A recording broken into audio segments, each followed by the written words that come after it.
In our first episode, we heard the beginning of Mimi's story, how her struggles with her weight in her childhood, teen years, and early adulthood marred and then utterly destroyed the beautiful relationship she originally had with food. But a glimmer of hope returned when she began cooking for others. Her relationship with her mother-in-law also helped her find herself again in the kitchen. Then I came home with an announcement one day that would change the course of her life in unimaginable ways.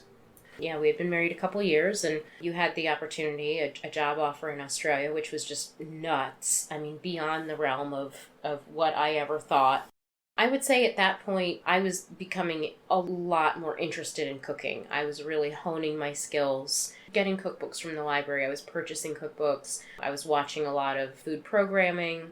And never really, I think you had sort of mentioned it to me a couple times about, like, you should go to culinary school, and I think in my heart of hearts, it was always sort of like a secret dream of mine. But then I would think about, like, I don't really want to be a chef. I mean, chefs, the hours are grueling and terrible. I mean, you work basically nights and weekends. Like, all the time that you would ever want to spend with your family, you're at work. It's a huge sacrifice. I mean, working in the food industry truly is very difficult. It is back-breaking work. It's physically very difficult. It's really hard on your body. It's intensely stressful. There's just something about working in a kitchen that's incredibly stressful. But then we land in Australia and you get off the plane and suddenly find yourself dead smack in the middle of one of the most amazing culinary cities in the world. Yeah, it was something that I didn't really think about when we were going. I didn't think to myself, like, wow, I'm going to this huge culture. Like, I mean, of course, it was like, wow, we're going to Australia, like Vegemite, and, it's prawns, not shrimp. But I really didn't consider the idea of it being a culinary adventure for me, which is what it really turned out to be. There was outrageously excellent restaurants everywhere you looked. The coffee culture was incredible. Every part of what you put in your mouth there came from an incredible culture. There was an African restaurant up the street from us that was amazing. I mean, I had never eaten anything that used spices the way they used spices. I mean, it was absolutely incredible. And while I was there, my interest in food and my interest in food culture and my interest in sort of like higher level cuisine really took off. I started preparing stuff in home that was really high end. And after we had been there for about a year, you moved to another company, and that allowed me to stay home. And so suddenly I was a stay-at-home wife, which, I mean, I had never not worked before. This was the first time in my adult life. I didn't have a 9 to 5 or longer, or 2 jobs or 3 jobs. I mean, I just was not working. And I had expendable income. And because of the people that I was meeting, they were in the food culture. I was following food bloggers and people on Twitter, that were like in the food scene in Sydney. I started finding out about a bunch of schools and classes and all sorts of different opportunities to study with all of these incredible chefs. And so I did one class, and I mean, it just blew my hair back. I was like, this is the coolest thing I have ever done in my whole life, and I want more of this. So that started a whole process. There was a French cooking school led by this tiny, angry Frenchman. It was straight out of a Monty Python skit. But the man was absolutely brilliant. And I did a whole program there, starting with knife skills, all the way through to sauces, these intense French preparations. And I mean, he would get angry and be yelling and slamming fists down on cutting boards. I mean, he really was. He was like a little Napoleon in the kitchen. But I learned a lot of very exacting French preparation from that and a lot of knife skills. And then, while I was doing that, I was moonlighting at other places. I was able to take a series of sushi classes with some really renowned sushi chefs. I mean, we spent 2 classes just on the rice alone and how to cool the rice down and how exactly to rinse the rice and how to know when the rice was ready to be cooked. And I mean, so intricate. I took some French dessert classes, really difficult things, creme brulee and custard, that really takes a lot of technical skill. And then while I was doing all of those things, there's a seafood market in Sydney. It's the second largest in the Western Hemisphere. An absolutely incredible place. But they had a beautiful teaching school upstairs, and they would have celebrity chefs come in and do these series, class series. And they were very expensive, but you would get one-on-one, very, very small class sizes. I think there were 12 kitchen stations, basically. So there was a show kitchen where there was an amphitheater, a small amphitheater. You would sit, and there were cameras on the chef looking down at their hands, looking at their faces. But you were also, kind of right there in the front row because there were only about a dozen of you. Yeah, I think this was right around the time when I, stopped seeing a whole lot of you. I would come home, and you would be like, gotta go, see you, This is the point where you just submerged yourself in it. Yeah. I mean, you were quite literally just saturating yourself. Yes. It was just, it was incredible to watch, and of course you would come home and make these meals that I would just be like, what the hell? They were just amazing. I know that was the big turning point. That was a huge turning point because I saw it. It was like suddenly you had found your calling. Yeah, it was like someone turned a light switch on. I always had I had the sort of intrinsic knowledge of the food. I had the cultural background in the food. I had all this stuff, but I didn't really have the technical. I mean, sure, I had, my knife skills were good. I was probably your better than average home cook, but I didn't have the technical knowledge. And this was the technical knowledge, and I could not get enough of it. Say goodbye to guilt from feeding your family drive-thru and hello to Mimi's Macros. Mimi, our master chef, crafts meals that kids love, making dinner time a breeze. No more settling for fast food or delivery. Treat your family to wholesome goodness. Visit mimismacros.com to check delivery availability in your area. You can order as little or as much as you want with no obligations. Mimi's Macros. Let us do the cooking, you focus on life.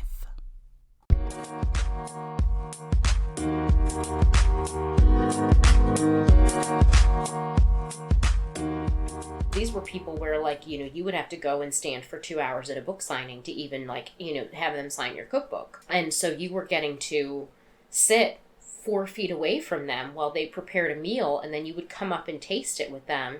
And then they would open these giant double doors. It was like being on Food Network.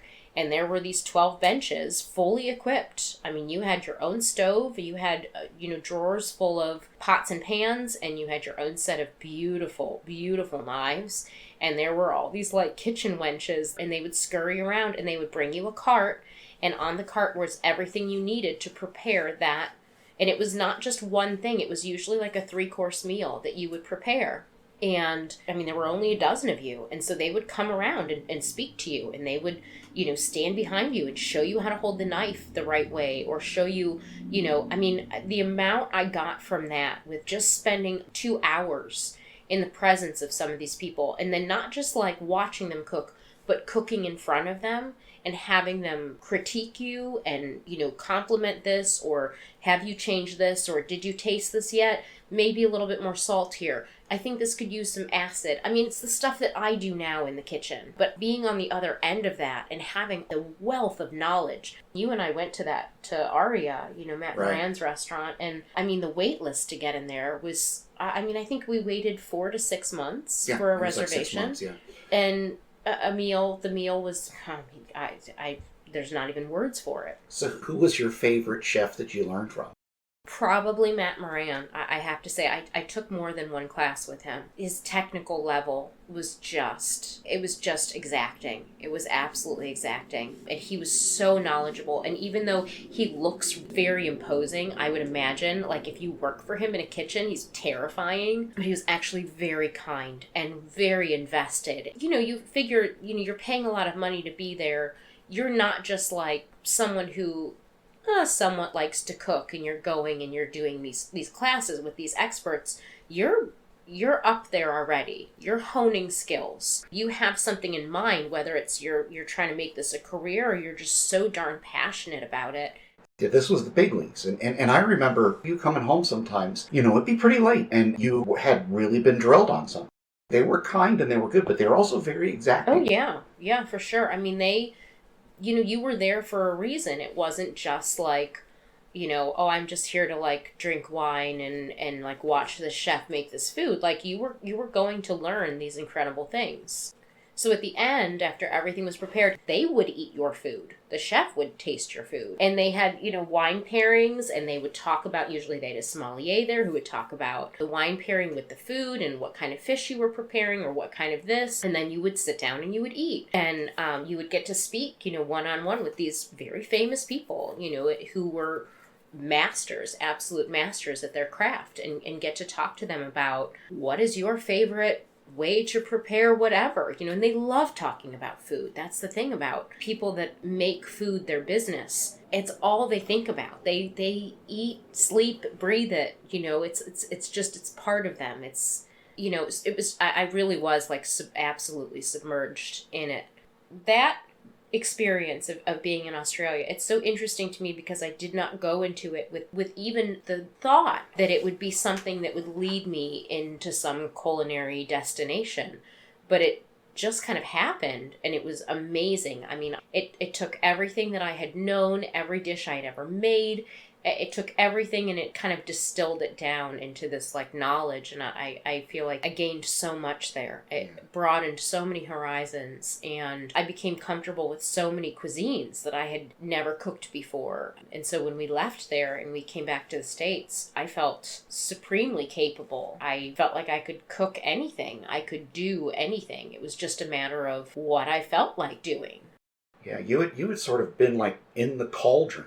Yeah. For those years while we were there. Yeah. So all those years you were just stewing. I mean, yeah. and I remember that. And you were so intense. Yeah. And it was an exciting time for me too, because I got to see that in you. It was really neat to see. But then, we came back here and it was just sort of like, yeah, well, I mean, it was very anticlimactic, right? Because we came back and our home was being rented. Mm-hmm. So we were living with your parents. And so I was sharing a kitchen. So I was cooking here and there, but I wasn't about to be like, hey, we're going to have some sort of like insane, fancy dish, because, your dad would have been like, I'm sorry, what? Yeah, dad was not food adventurous. Right. So, we were sharing a kitchen with them. And then, 6 weeks after we came back, we had the opportunity to adopt Olivia. Right. And I went into mom mode.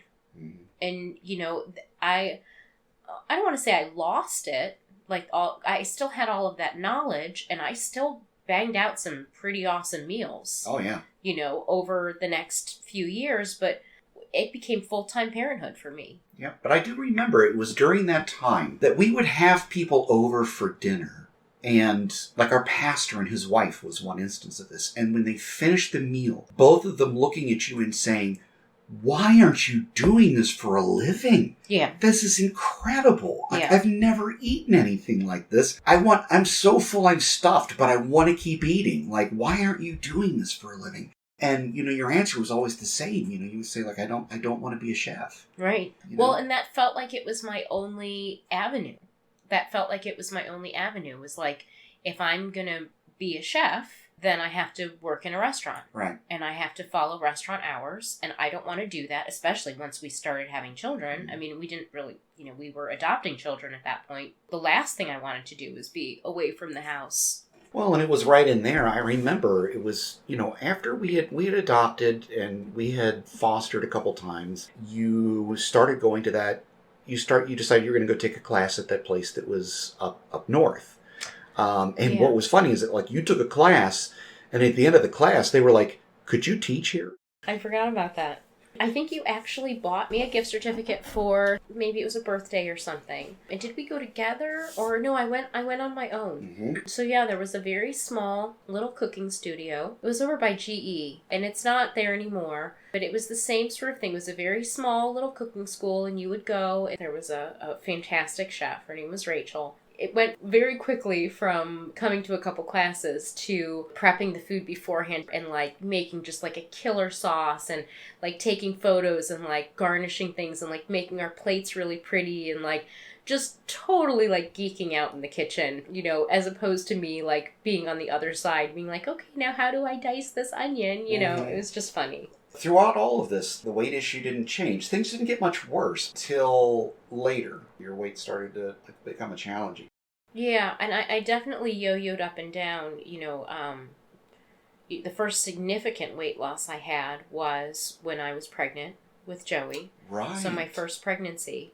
And I lost 30 pounds during that pregnancy because I didn't eat anything. Right. I mean, I was so sick that I just did not eat. And that was the very first time that I lost any significant amount of weight.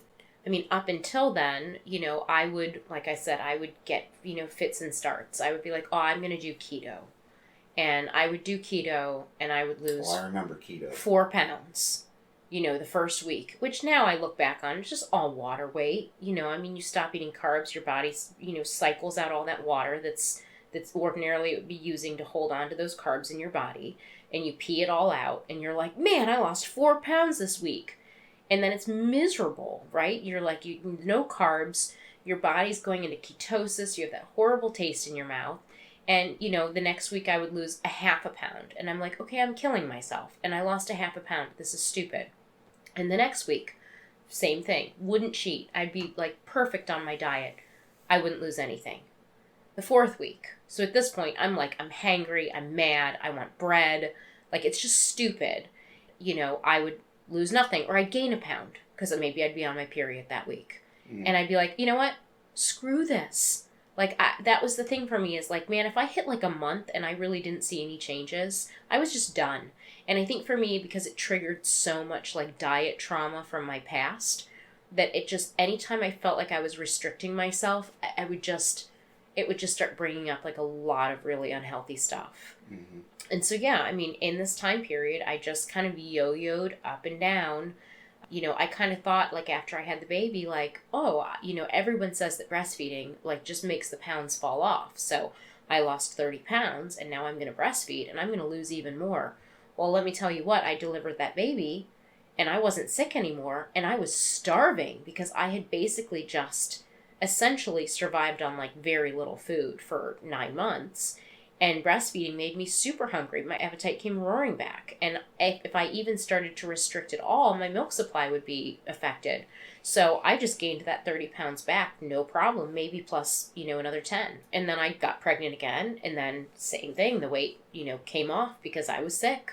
And then same thing, breastfeeding, appetite came back, weight came back. Like, I mean, it was just, you know, it was just a longer cycle. It was over the course of 2 years now instead of, you know, a 6-month keto cycle where I would lose 10 pounds and then gain back 15 or whatever, you know, and it was just, you know, it was basically, I don't want to say starvation, but I was restricting my calories so much that my body really had no choice but to let go of some of that weight. And I feel like I kind of, you know, skipped over this, but, you know, we've talked about fostering and we've talked about adopting. And the reason why all that was going on was because we could not have children. You know, we got married and we could not have children. And, you know, we went to the doctor and they started running labs on me and looking at my endocrine functions. And they were like, oh, you have polycystic ovarian syndrome. I mean, my hormones were absolutely wrecked, which makes a lot of sense. The fact that I gained a lot of weight, you know, during puberty, that's generally what happens with PCOS. You know, once I understood what was going on, I was able to take all of these symptoms that I had had throughout my whole life and go, oh, I'm not this way because I'm eating giant platefuls of food or I'm in my closet binge eating. There's something wrong inside of me. And that something wrong inside of me made it that I couldn't get pregnant and, you know, made it that I could not lose weight. I mean, I just was like stuck in stasis. And that was very frustrating. It was very frustrating. But I think it did allow me to, I don't want to say let myself off the hook a little bit, but I at least had an explanation, especially for my childhood, of why eating the same food as my family, I was big and they weren't. I was finally able to look at something scientifically and say, aha. There was at least an explanation as to why I was on that path in the first place. So obviously, you know, we were married and fostering and adopting and continuing to try to have children, and I had multiple miscarriages. And with one miscarriage, they did a D&C instead of me just having the miscarriage at home. And whatever was going on with not being able to get pregnant, that D&C fixed things because 3 months later, I got pregnant again and without any help. We had done all the other pregnancies were a result of IUIs or even IVF. I would get pregnant and then I would have a miscarriage. And this time it was a spontaneous pregnancy. We were not trying. We were not doing any sort of fertility treatments. I just wound up pregnant and I started losing weight. Two things that had never happened before in my whole life were like going on at the same time. And I think through the process of having my children and losing the weight, at least while I was pregnant, each time and inching smaller each time, I sort of started to have a glimmer. I kind of given myself this story in my head of like, you are a fat person. You will always be a fat person. This is who you are. There is no sense in changing it. You will literally never be able to be a small person. And I think being pregnant and losing that weight, even though it wasn't a lot and I wasn't getting like tiny, but I was losing a significant amount to feel how much better that felt on my body, how much healthier I felt, even with that little bit of weight being off. And I started to change my perception of what could be possible. I just started to have an inkling in the back of my mind of like, it doesn't have to be like this forever. Whether you're an athlete, health-conscious foodie, or on a mission to shed those extra pounds, Mimi's Macros has got your back. Savor the taste of success with our delicious macro-balanced meals. Plus, there are no subscriptions and no minimums. Visit mimismacros.com to check delivery availability in your area. Mimi's Macros. Let us do the cooking, you focus on life.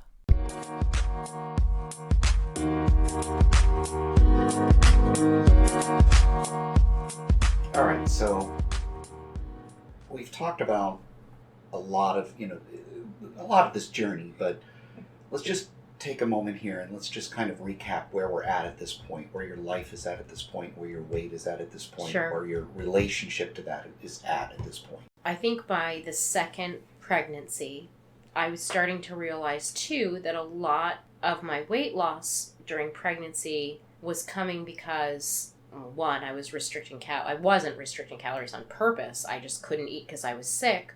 But also I wasn't drinking alcohol during my pregnancies. I didn't necessarily grow up drinking a lot, but I transitioned from an every once in a while drinker when we were in Australia. It was such a cultural thing that it became sort of a daily, go have a drink in the evening, And so that had begun to just creep up on me with kids and stress and everything else. I was drinking in the evenings, either a couple glasses of wine or some bourbon or whatever, and that is a lot of empty calories. And it's just, it's terrible for your body. It's toxic, right? I'm knowing what I know now. At the time, to me, it felt like a reward, for you made it through the day. It's 5 o'clock. You didn't kill the kids, kept the kids alive all day long. And so I was drinking the evenings. That was my way of winding down. And so when I was pregnant, I'm like, okay, well, I'm not drinking alcohol. I feel a lot better when I'm not drinking alcohol. I'm losing weight because I'm not eating as much. But also, like, being pregnant made me feel like I wanted to die. So it was also kind of hard to, like, differentiate those feelings. So, where we are right now is that I've had my second baby. And right as I have my second baby, we hit January of 2020. And COVID starts creeping in. And we went from being a family that was relatively active as far as getting out of the house, and everything just stopped. We were stuck in this house. And, we got a phone call early in the morning. It was actually Easter Sunday morning. And that was your dad, saying that your mom had a massive heart attack. And she lived for 4 days, I believe, afterwards. We got her home. And we had hospice, in home. It was really tough. It was really, really tough. I know that a lot of people have contentious relationships with their mother-in-laws. But my joke with your mom was always that, like, she was my second chance mom. Like, my mom passed away, and just as my mom was passing away was when I was meeting her, and then she just stepped right in to fill that gap. She and I just got along like a house on fire. We had such an incredibly close relationship. This became a very emotional moment. So we decided to pause for a while before Mimi was able to continue with the story. Between a new baby and we were up to, I don't even know, 5 kids. 5 kids. You know, and I think 3 of them were under 2 or something. I mean, it was insane. So I had all these tiny children, and then COVID, and then your mom passing away, and everything that went along with that. It just triggered a lot for me. I had not really dealt with any trauma in my life. My parents passing away, my parents being sick for so long, and it was very similar. Both of my parents died at home with hospice, you know, right there in the center of the home, both of them, you know, kind of one right after the other. And then here we are, you know, in your home, in your parents' home, with your mom in a hospital bed with hospice, doing that same goodbye. And that really kicked the legs right out from underneath me. So it brought up all of that unresolved trauma. I mean, I was just an emotional wreck. And we weren't going anywhere. Playgrounds were closed. I mean, libraries were, like, there was nowhere to go. And we were taking walks at lunchtime. We were literally walking, like, miles. We were walking the kids miles through the neighborhood that spring just to get them out of the house. And, you know, you'd be walking and you'd see your neighbors and they would cross the street so that you wouldn't have to walk by each other on the sidewalk. I mean, it was just crazy. I felt so trapped. And then mom died. And then I felt like my whole world came unmoored. And that year of 2020, I relied on alcohol so much as a crutch. I think what was happening for me is that the trauma of losing your mom was so deeply tied to the trauma of losing my own parents. And it was so strong, stuff that I had ordinarily been able to keep shoved down inside of me with food or with alcohol or with whatever thing that made me feel okay in the moment up till now. It was too much. There's a lot. I could do an entire separate podcast on family traumas and, you know, a lot of other things from my life that I just don't have the time to get into here, but there was a lot surrounding my parents passing and some bad years. There were some really bad years. And I think what happened is that year after year, there was more and more things. Losing babies, miscarriages, infertility, losing my parents, all of these things, just trauma after trauma after trauma. And I had never learned how to deal with those things as they came. And so I would just take it and go, that hurts. I don't want to look at that. And I would just shove it down inside of me and put something on top of it. And I think that mom was kind of the straw that broke the camel's back. And I look at it now as a gift. I mean, in the best way, because that was really the thing that it became so much that it was too much to ignore anymore. And it finally led me to a point where I had to make changes. I had to, or I was going to kill myself. And I don't mean that like I was going to take my own life, but I was on a road to either drink myself or eat myself into an early grave.